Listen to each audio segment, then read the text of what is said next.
So I thought I'd do a little follow-up about the Amanitas.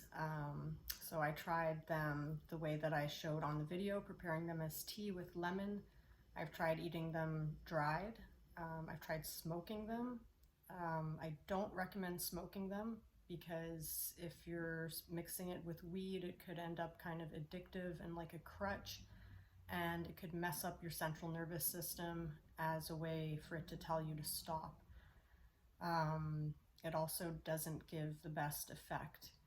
But eating them, cooking them, because they do increase your appetite. So whenever you make them, I suggest to have them with food, a really good meal, grounded meal, or to have a meal prepared already and make sure your stove is turned off before you start your journey on them.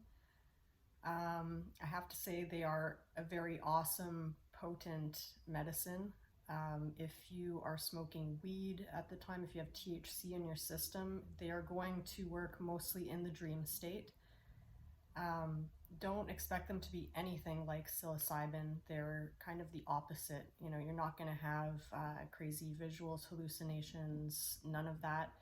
You're not going to have these big discussions, contemplating the meaning of the universe, nothing like that. Whereas psilocybin expands time, Amanitas contract time. So you may find things and not remember having put them there. It's a very inward, very personal experience. So I'm not going to tell you that much about my experiences. I can just say they're very, very personal. When I did have THC in my system at the time, a big dream kind of solved a lot. It's kind of solved everything, and got rid of some very long triggers that I had, something that had been bothering me for decades that wasn't even my own thing, you know, was my father's thing. So it really is the ultimate parent mushroom. It's said to work on ages like 0 to 7, your kind of hardware programming. That's the most difficult to reprogram.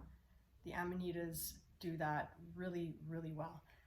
And I also had an amazing time putting on a past life journey meditation and doing that when I had no THC in my system on a larger dose, and you can journey very well and accomplish a lot very quickly in terms of healing and integrating things that you want to go for. But at the beginning, it's going to just really show you who you are, and it's going to show you maybe if you feel certain weird compressions in your body, it might show you where there's some blocks where it's clearing.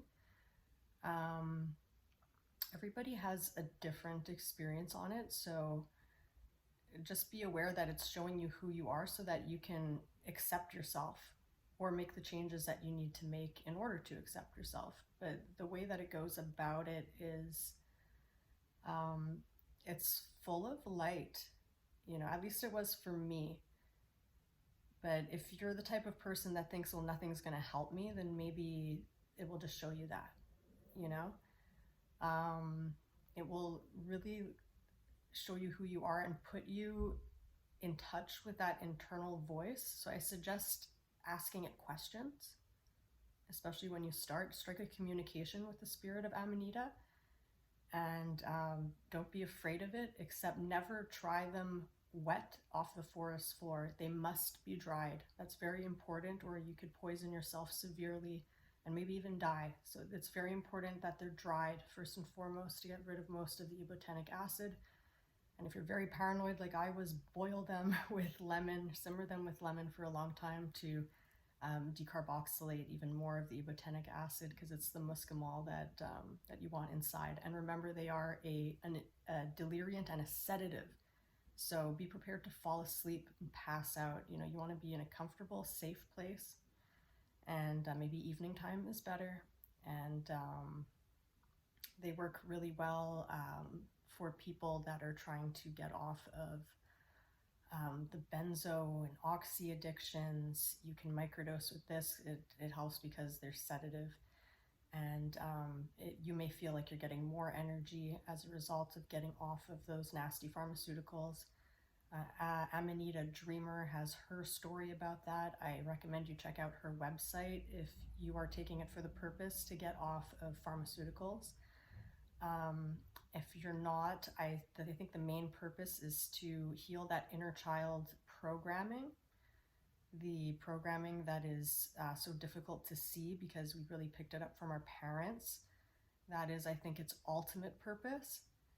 And once you have healed the hardware that wasn't even your own, that you picked up from your parents, then you can take it to journey further and heal past lives, or have astral projection things, all sorts. It's very light body awakening, and it is a very potent, amazing healing medicine. Let's keep it legal, guys. So don't abuse it, and don't fear it either. Just remember, always dry them first at least, and have them with a bit of lemon in a safe place. Okay, bye-bye.